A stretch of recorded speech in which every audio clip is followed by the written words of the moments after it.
পুনৰবাৰ বন্ধুসকল ওলাই আহিলোঁ লাহে লাহে লাহে লাহে গৈ আছোঁ মাত্ৰ গৈ আছোঁ ক'লৈ তললৈ মাত্ৰ তললৈ চাওক কিমান এটা আপ আৰু গৈ আছোঁ মাত্ৰ গৈ আছোঁ মানে পৰিৱেশটো দেখি কিমান ধুনীয়া অনুভৱ হয় আপোনালোকে কিন্তু জনাবলৈ নাপাহৰিব বন্ধুসকল জীৱন বাটৰ যুঁজখন আমি এনেধৰণেই কৰি আছোঁ আৰু বহুসংখ্যক ব্যক্তিয়ে বহুত ধৰণেও কয় কিন্তু তাৰ নেওচি আগুৱাই যোৱাটোহে আমাৰ লক্ষ্যস্থান কাৰণ আমি ক'ত কেনেধৰণে কিনো কৰিছিলোঁ তাকেই চিনাক্ত হিচাপে ৰাখিবৰ কাৰণে ফেচবুকতেই হওক বা ইউটিউবতেই হওক বা ইনষ্টাগ্ৰামতেই হওক সাঁচি ৰাখোঁ কিয়নো আমাৰ পাছৰ প্ৰজন্মই আমি কেনেধৰণে কি কৰিছিলোঁ সেইসমূহ চাবৰ কাৰণে সাঁচি ৰখা হয় সেয়েহে বন্ধুসকল ভাবিলোঁ আপোনালোকক দেখাওঁ বুলি ভাবি ভিডিঅ'টো আৰম্ভ কৰিলোঁ।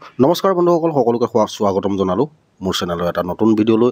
আজি পাহাৰৰ মাজে মাজে এটি সেউজীয়াৰ পৰিৱেশৰ মাজে মাজে ব'লক গৈ থাকোঁ হলংগী এয়াৰপৰ্টলৈ কাৰণ এজন ব্যক্তিক ল'বৰ কাৰণে আমি আহি আছোঁ লগত আছে মোৰ বন্ধুক মানে কেমেৰা ধৰিব লগাইছোঁ আৰু মই যিহেতুকে গাড়ী চলাই আছোঁ পাহাৰৰ ৰাস্তা খুবেই সাৱধানতাত চলাবলগীয়া হয় ইয়াততো আৰু কিনো কম বন্ধুসকল যেনিয়ে তেনিয়ে সুমুৱাই দিয়ে গাড়ীসমূহ সেয়েহে সদায় সাৱধান সোঁ বাওঁ চব চাব লাগিব মানে পাঁচটা ইন্দ্ৰিয় যদি সম্পূৰ্ণভাৱে চলাব নোৱাৰে তেনেহ'লে অৰুণাচলত গাড়ী চলাবলৈ যথেষ্ট অসুবিধা হয় সেয়েহে বন্ধুসকল চাওক কিমান এটা সুন্দৰ বুলি কৈছোঁ মানে পৰিৱেশ মাত্ৰ ৰাস্তাৰ কাষত থকা সৌ পৰ্বতসমূহত সেউজীয়া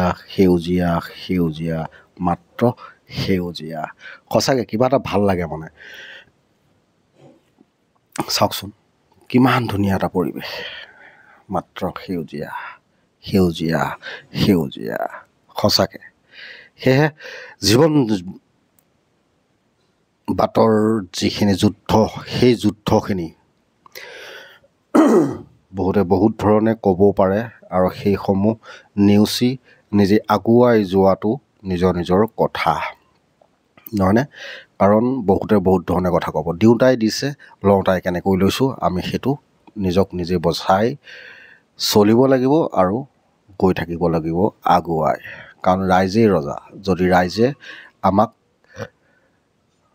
সহায় নকৰিলেহেঁতেন হয়তো আজি আমি ইমানখিনিত আগবাঢ়িব নোৱাৰিলোহেঁতেন এতিয়া চাওক না কিমান ধুনীয়া এটা পৰিৱেশ মোবাইলটোত দিলে নহয় খেলি মেলি কৰি এইটো এতিয়া বৰ্তমান বন্ধুসকল আমি এয়াৰপৰ্টৰ ৰাস্তাত সোমাই গ'লোঁ ৰাস্তাটো কিন্তু ধুনীয়া লাগে কিবা এটা ধুনীয়া লাগে মানে চাই থাকিব আৰু এয়াৰপৰ্টলৈকে যিহেতুকে মই গৈ থাকিম সম্পূৰ্ণ আজি এয়াৰপৰ্টৰ ভিতৰৰ অংশসমূহো দেখাব চেষ্টা কৰিম আৰু জনাব আৰু যিসকলে আমাৰ অৰুণাচলৰ এয়াৰপৰ্টটো চোৱা নাই বা দেখা নাই তেখেতসকলে ভিডিঅ'টো সম্পূৰ্ণকৈ চাবলৈ প্ৰয়াস কৰিব যিহেতুকে অকণমান আমি দেখাবলৈহে প্ৰয়াস কৰিব পাৰিম কাকো জোৰ কৰিব নোৱাৰিম যদি চাবলৈ ইচ্ছুক তেতিয়াহে চাব দেই বন্ধুসকল চাওক আগে দুখন গাড়ী ধাই গৈ আছে আৰু মই পাছে আৰু ময়ো কম এৰা নাই বন্ধুসকল মই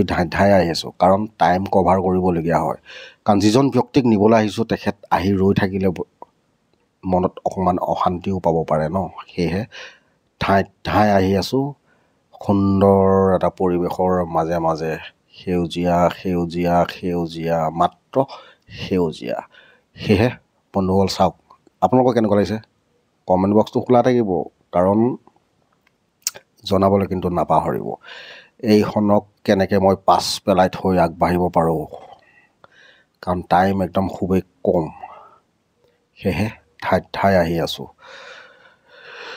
গৈ পাম আৰু আপোনালোকক দেখাম আৰু চাই কেনেকুৱা পাই জনাবলৈ নাপাহৰিব আজি যিহেতুকে মানে প্ৰথম ময়ো দেখিম মানে প্লেনখননো কেনেধৰণে আহি পৰেহি লেণ্ড হয় আৰু সেয়া ময়ো চাবলৈ বিৰাট ইচ্ছুক সেইটো কাৰণে খুব তৎকালীন আহি আছোঁ বন্ধুসকল দেই কাৰণ মোৰো চাবলৈ ইচ্ছা আছে মই চাম মানে লগতে আপোনালোককো দেখাম কাৰণ আজিলৈকে মই নাই দেখা মানে প্লেনত উঠাটো কথাটো বাদেই দিয়কচোন,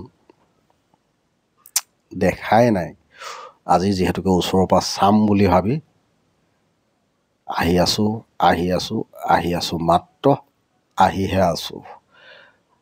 কম দূৰো নহয়, ইটানগৰৰ পৰা মোটামুটি আপোনাৰ নাহৰলগুনৰ পৰা মোটামুটি 65 কিলোমিটাৰ হ'ব।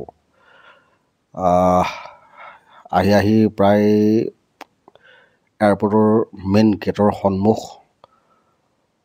পাওঁ মানে পাই গ'লোহি বন্ধুসকল। এতিয়া গাড়ীখন ইয়াতে ছাইড কৰি অকণমান টাইম ৰৈ যিজন ব্যক্তিক নিব আহি আছোঁ তেখেতলৈ ফোন কৰি খবৰটো লৈ লওঁ, যিহেতুকে পালে কি নাই পোৱা। এয়া চাওক।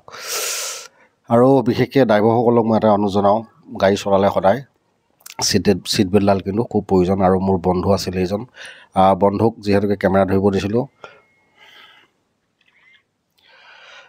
কেমেৰা খুব ধুনীয়াকৈ ধৰিলে। আৰু এতিয়া ব'লক লাহেকৈ নামি অকণমান বাহিৰৰ পৰিৱেশটো দেখাই দিওঁ। চাওক, আৰু সন্মুখতে মানে গেটৰ সন্মুখতে আহি ৰৈছোঁহি যিহেতুকে দেখাওঁ বুলি ভাবি লাহেকৈ নামিলোঁ, অকণমান গাড়ীখন ৰাখি মেলি ফোন কৰি লওঁ। ইয়াতে চাওক, ইয়াতে মানে চেক পোষ্ট হয়, চেক কৰিব গাড়ীত কি আছে কি নাই, আৰু কাক নিব আছে তাকো সুধিব। ফাইনেলি সোমাই গ'লোঁ এয়াৰপৰ্টত ভিতৰত। এইখন চাওক, এৰোপ্লেনখন আহি আছে লাহে লাহে, চাই থাকক, দেখিছেনে? সেইখন চাওক। মানে আমাৰ কেমেৰাৰ কোৱালিটি খুবেই বেয়া বন্ধুসকল। আমি আৰু সৰ্বসাধাৰণ মানুহ যেনে তেনে আপোনালোকক দেখাম বুলি ভাবিহে অকণমান ভিডিঅ' ৰাখিলোঁ। এয়া চাওক, আহি আছে। এয়া চাওক, দনিপল এয়াৰপৰ্ট, ইটানগৰ। ভাৰতৰ যেতিয়া নেকি পতাকাখন দেখোঁ, জয় হিন্দ বুলি নক'লে মনটো ভাল নালাগে। এয়া আছিলে এয়াৰপৰ্টৰ চৌহদটো, কিমান ধুনীয়া এটা পৰিৱেশ। এতিয়ালৈ বাই বাই।